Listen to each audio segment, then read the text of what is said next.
মুসা নবীর উম্মত বলল, ও মুসা, আমরা সম্ভবত আর বাঁচবো না, কারণ সামনে গেলেও মরণ, সাগর ডুবে মরে যেতে হবে, পিছনে গেলেও আমাদের জন্য মরণ। আমাদের সাথে অস্ত্র নাই, ফেরাউনের সাথে যে ট্রেনিং প্রাপ্ত সেনাবাহিনী, এদের সাথে আমরা মোকাবেলাও করতে পারবো? আমরা তো সংখ্যায় কম, ওরা সংখ্যায় বেশি, মনে হয় আমরা আজকে এখানে শেষ হয়ে যাব, সামনে গেলেও মরবো, পিছনে গেলেও মরবো। কঠিন এই মুসিবতের সময়ে মুসা নবী তার উম্মতকে এমন কথা বললেন, আল্লাহ সেটাও কোরআনে কারিমে উঠায়া দিলেন। মুসা নবী তার উম্মতকে বললেন, কাল্লা ইন্না মাইয়া রাব্বি সায়াহাদিন। কখনো নয়। কে বলেছে আমরা কম? ইন্না মাইয়া রাব্বি, নিশ্চয়ই আমাদের সাথে আছেন আমাদের রব। তিনি কে? তো আল্লাহর সাথে থাকলে কোনো ভয় আছে? তিনি বলছেন সায়াহদিন, অবশ্যই তিনি আমাদেরকে পথ দেখায় দিবেন। আল্লাহ কি পথ দেখায় দেন নাই? বিপদ থেকে কি আল্লাহ বাঁচান নাই? ও মুসলমানেরা, আমরা যদি এক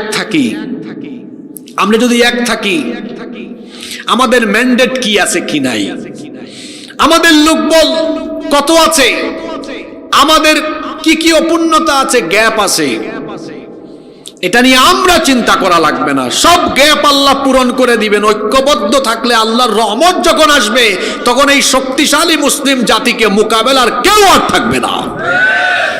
তাহলে ঐক্যবদ্ধ থাকতে হবে কেন? 4 নম্বর পয়েন্ট আমরা কোরআন থেকে খুঁজে বের করলাম। ঐক্যবদ্ধ থাকলে পরে তাদের উপরে রহমত আসবে যার তরফ থেকে, তিনি কে? নাম্বার 5, এজন্য ঐক্যবদ্ধ থাকতে হবে। ঐক্যবদ্ধ থাকলে দিন কায়েমের পথ কঠিন হবে না সহজ হবে? আচ্ছা, দিন কায়েম করা নফল না ফরজ? নামাজের আগে আল্লাহ দিয়েছেন আকিমু শব্দ, আছে না? আকিমুস সালাহ। আকিমু মানে কি? প্রতিষ্ঠা করো। ঠিক একই শব্দ আল্লাহ দিয়েছেন দিন শব্দের আগেও, আকিমুদ দিন। দিন কি করো? প্রতিষ্ঠা করো। দিন প্রতিষ্ঠা করা এটা শুধু আমার আপনার দায়িত্ব নয়, আমাদের নবীর দায়িত্ব নয়, বরং পূর্ববর্তী নবীদেরকেও এই দায়িত্ব যিনি দিয়েছিলেন, জোরে বলেন তো তিনি কে?